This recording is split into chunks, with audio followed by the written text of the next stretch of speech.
Hello, this is James from 3 Guys and 1 Computer, and this is my top 5 games of 2010. Number 5. At number 5 is StarCraft 2. The campaign for this game is just jaw-droppingly brilliant. It features Jim Raynor, who fights against the Zerg, and his, I guess you could call his long-lost girlfriend, who is now the Queen of Blades. The only sad thing about this, and its only downfall, is that you only get the human campaign, which is a bit disappointing. The cutscenes in the game and the voice acting is pretty good. Lots of the jokes are outdated but very funny, and the gameplay is super addictive.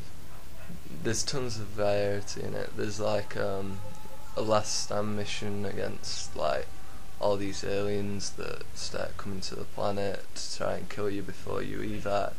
There's one where this lava rises every 5 minutes, and it just requires a lot of management, and it may sound weird, but it's very intense and gets your heart racing as soon as it comes to end at 5 minutes and the lava begins to rise. And sometimes you do lose units and maybe even a base, which costs like 500 minerals to build. The map editor that comes with the game is absolutely amazing. People on the internet have made Tetris and Bejeweled with it using the units, and I mean, what can I say? They've managed to do that with a map editor. Enough said. Number 4. At number 4 is God of War 3. God of War 3 is short, but has some of the most memorable moments ever. I mean, the opening, you fight with Poseidon atop a Titan that is climbing a gigantic mountain up into what can be called, heaven. And well, you don't know until you see it, but the scale of it and all the moving parts and the graphics make it just look amazing. The game is also very brutal. The violence in it is extreme in many ways. Like one character gets both of its legs chopped off. It never cuts away. You see all the blood and the bone, and Cyclopses get their eyes torn out, and all the veins at the back of the eye can be seen. The people that did this must have been very disturbed, but it's awesome anyway. And the Titan battle against Kronos is just one of the most memorable things I've ever seen. When he cuts out his intestines from the inside, I cringed. That should tell you how good it is. Number 3. Is Splinter Cell Conviction. This game is brilliant, and it was one of my most anticipated games of the year. It has a brilliant story, which involves Sam Fisher looking for his daughter. Well, looking for the murder of his daughter, I should say. The game is brutal. It's fast, and it has like these interrogation scenes where, people's faces get smashed into window mirrors and windows, and blood goes everywhere, and he extracts the information he needs very, very violently.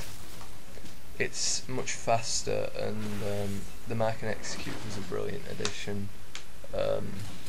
It makes clearing rooms a lot easier, and it's just more fun. And I love the old ones, but it just has more of a feel to it. It feels much more adrenaline packed, a lot like Fast 5. It's just, put it this way, you'll like it no matter who you are, unless you are a super fanboy of the old games. It also has co-op, which I played through with Scott, which is absolutely superb. It's a backstory. I mean, I don't want to spoil it, but the ending is very clever and fun. Moving on. Number 2. 2 is Mass Effect 2. I mean, this game is awesome, and if you've not played it, you're an idiot. Yes, you're an idiot, Scott. Only joking, let's move on. The game is set in an open galaxy. It's a wide open galaxy. It's very expansive. You can go wherever you want in it. Well, wherever you want, wherever the game lets you, I should more or less say, because there's many different like sections, and there's lots of nice hidden secrets in there. Even the ability to probe Uranus. Anybody that got that may laugh. Anyone that didn't find that funny, moving on. The game has great dialogue, and the choices you make really do affect the story. There's lots of great characters in it, such as Fane, who is a very conscientious assassin that kills people and then prays for his sins. And the fact that this lizard prays, I don't know, maybe it's me, but that's kind of weird. What religion is he got? Don't know. There's also like a character that called the Solarian, as they called, and his dialogue is just super fast, and it can be hard to keep up, but he's so funny, it's untrue. The game has pretty good graphics. I mean, now that Crysis 2's come out, obviously that's like overblows everything, but still the graphics are brilliant for how big the game is. Also, the Normandy is back and better than ever. You get like a Normandy 2.0, which is the ship that you fly in the first game. It's much bigger, there's different levels to it. The game has more customization and upgrades, like you can, if you're into that thing, you can like choose what colour your armour is and like what patterns you want on it, all of that. And the ending of the game just gets you pumped for Mass Effect 3. I mean, I know I'm looking forward to it, and I'm gutted when it will move back to 2012. And at number 1. My number 1 game of 2010 was Yakuza 3. If you're watching this from Japan, which I highly doubt anyone is, you know that this was released in 2008, but here in Britain it was released 2010. The game is huge. There's so much stuff to do. There is just this entire recreated section of Tokyo, which is fictional, but it's the red light district called Kamurocho. There is a small part of Okinawa that was also in the game. Anyway, you play as Kazuma Kiryu, the Dragon of Dojima. At least I think that's what they call him in the game. And he retires. And as the Yakuza 4, annoying Yakuza 4 commentator on the trailer said, has he ever watched any movies? Obviously he's taken out of retirement when his orphanage that he's running is threatened. There is lots of beating people up, smashing people's faces into metal objects, katanas, the works, and the combat's good. It's super fun. There is all sorts of zany things in the game, such as in order to learn new moves you've got to take pictures of really weird events that happen in the street. For instance, this perv tries to pick on this schoolgirl and she karate chops his ass, basically. The story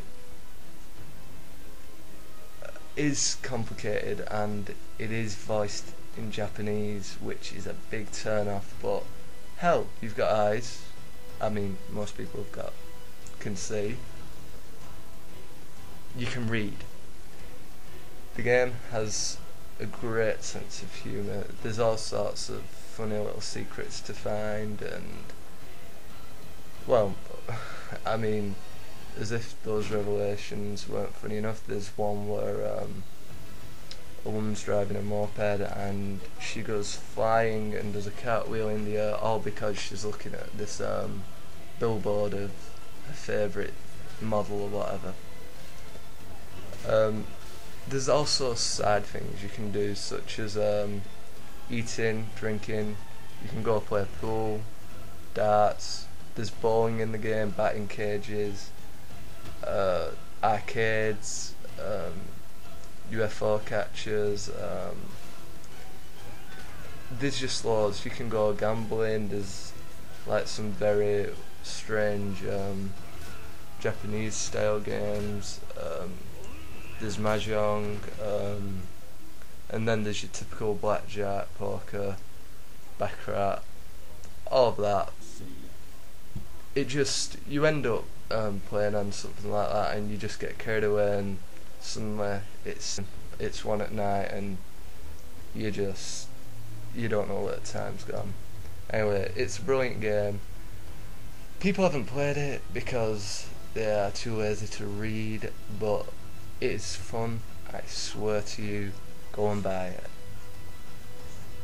This was James's top 10 favourite games for 2010. I hope you enjoyed it. I'm signing off. Hello, this is James from Free Guys One Computer, and you're a dickhead. I'm not doing anything. You are the biggest dickhead I've ever. been sat here. You were sat there laughing your ass off. I didn't laugh, I just went, Yeah. Unlucky. I'm gonna get